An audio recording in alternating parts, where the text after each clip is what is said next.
ভারসাম্যপূর্ণ ইসলাম। ফাইদা কুদিয়াতিস সালাতু ফান্তাশিরু ফিল আরদ, যখন সালাত শেষ জমিনে ছড়িয়ে পড়ো, আল্লাহ রিজিক অন্বেষণ করো। আপনাকে কর্মঠ হইতে হবে, পরিশ্রম করতে হবে, হাড় ভাঙা পরিশ্রম। বিশ্বনবী সাল্লাল্লাহু আলাইহি ওয়াসাল্লাম অত্যন্ত পরিশ্রমী ছিলেন। He started his first career as a shepherd. সুবহানাল্লাহ। ওনার প্রথম ক্যারিয়ার উনি রাখাল হিসেবে শুরু করেছেন। রাখালরা যে কাজ করে, অর্থাৎ মরুভূমিতে ভেড়া, মহিষ, ভেড়া, ছাগল, তারপর বকরি, দুম্বা, এই চরানোর কাজগুলো দিয়ে বিষ্ণু ইসলাম তার ক্যারিয়ার শুরু করেছেন এজ এ শেফার্ড। বিষ্ণু ইসলাম বলেন, সেই বুখারীর বর্ণনা, মা বাআসাল্লাহু নাবিয়্যান ইল্লা রাআল গানাম, আল্লাহ তাআলা এই পৃথিবীতে এমন কোন নবী পাঠায় নাই যে নবীরা ছাগল চড়ায় নাই। সুবহানাল্লাহ পড়বেন না? সাহাবারা বললেন, ওয়া আনতা ইয়া রাসূলুল্লাহ, হে আল্লাহর নবী, আপনিও ছাগল চড়িয়েছেন? বিষ্ণু ইসলাম বললেন, নাআম, আমিও ছাগল চড়িয়েছি। ওয়া কুনতু আরআহা আলা কারারিত লি আহলি মক্কা, আমি অল্প কিছু মজুরির বিনিময়ে, অল্প কিছু টাকার বিনিময়ে, সামান্য কিছু পারিশ্রমিকের বিনিময়ে মক্কার লোকদের ছাগল চড়িয়ে দিতাম। সুবহানাল্লাহ পড়েন। ছাগল হচ্ছে খুব টেরা প্রাণী, ডানে টানলে বায়ে যায়, বায়ে টানলে ডানে যায়।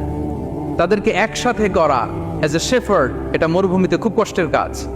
আল্লাহ তাআলা প্রত্যেক নবীকে দিয়ে ছাগল চড়িয়েছেন যাতে করে কিছুদিন পরে নবীরা মানুষ চড়াতে পারে। সুবহানাল্লাহ। আল্লাহ বুঝাতে চাইলেন, এখন ছাগল চড়াও, এদের উপর যদি কন্ট্রোল নিতে পারো তাহলে মানব জাতির উপর কন্ট্রোল নিতে পারবো। আল্লাহু আকবার। এজন্য প্রত্যেকটা নবীকে দিয়ে, সহিহ বুখারীর বর্ণনা, মা বাআসাল্লাহু নাবিয়্যান ইল্লা রাআল গানাম, আল্লাহ পৃথিবীতে এমন কোন নবী পাঠায় নাই যেই নবীকে দিয়ে আল্লাহ ছাগল চড়ায় নাই। তো বিষ্ণু ইসলাম ছাগল চড়িয়েছেন, অত্যন্ত সুঠাম দেহে ছিলেন, কর্মঠ ছিলেন। তার মানে বিষ্ণু ইসলামও পরিশ্রম করে উপার্জন করেছেন, ঠিক কিনা? ছাগল চড়াতেন, তার বিনিময়ে সামান্য কিছু পারিশ্রমিক নিতেন, মজুরি নিতেন, এতে লজ্জা নাই। এজন্য এই কথা দিয়ে শুরু করেছে যে কাজে লজ্জা নেই। এই তো বিষ্ণু ইসলামের ক্যারিয়ার গেল। আমরা যদি সাহাবাদের জীবনী দেখি, ওনারাও পরিশ্রমী ছিলেন। কেউ খেজুর বাগানে কাজ করতেন, কেউ কৃষি কাজ করতেন, কেউ বাজারে ব্যবসা করতেন, কেউ বসে থাকেন নাই। হাড় ভাঙা পরিশ্রম করেছেন প্রত্যেকটা সাহাবা। তারা আমাদের মডেল, তারা আমাদের সুপার হিরো, তারা আমাদের আইকন, ঠিক কিনা? নবীরা আমাদের মডেল, সাহাবারা আমাদের মডেল। বিষ্ণু ইসলামও কর্মঠ ছিলেন, ওনার সাহাবারা অত্যন্ত কর্মঠ ছিল। কেউ বসে থাকতেন না, পরিশ্রম করতেন, হাড় ভাঙা পরিশ্রম করতেন, উপার্জন করতেন। তারা আমাদের জন্য প্রেরণার বাতিঘর। অনেক সাহাবাদের বায়োগ্রাফি থেকে আপনাদেরকে ঘটনা শেয়ার করা যাবে। আমি একজন সাহাবার জীবনী শোনাবো আপনাদেরকে। আব্দুর রহমান ইবনে আউফ রাদিয়াল্লাহু তাআলা আনহু, 10 জন জান্নাতের, দুনিয়াতে বসে যে 10 জন সাহাবা জান্নাতের সুসংবাদ পেয়েছেন তাদের মধ্যে একজন। আলহামদুলিল্লাহ বলেন। আব্দুর রহমান ইবনে আউফ রাদিয়াল্লাহু তাআলা আনহু প্রথম 8 জন মক্কায় যারা কালিমা পড়ে মুসলমান হয়েছে তাদের একজন। তার স্ট্যাটাসটা আগে জেনে নেন। তো তিনি যখন মক্কা থেকে হিজরত করে মদিনায় গেলেন, মনে রাখবেন, মক্কা থেকে যে সাহাবারা বাড়ি ঘর ছেড়ে হিজরত করেছে তাদেরকে বলে মুহাজির, মানে হিজরতকারী সাহাবা। আর মদিনাতে যে সমস্ত সাহাবারা তাদেরকে রিসিভ করেছেন তাদেরকে বলে আল আনসার, মানে সাহায্যকারী সাহাবা।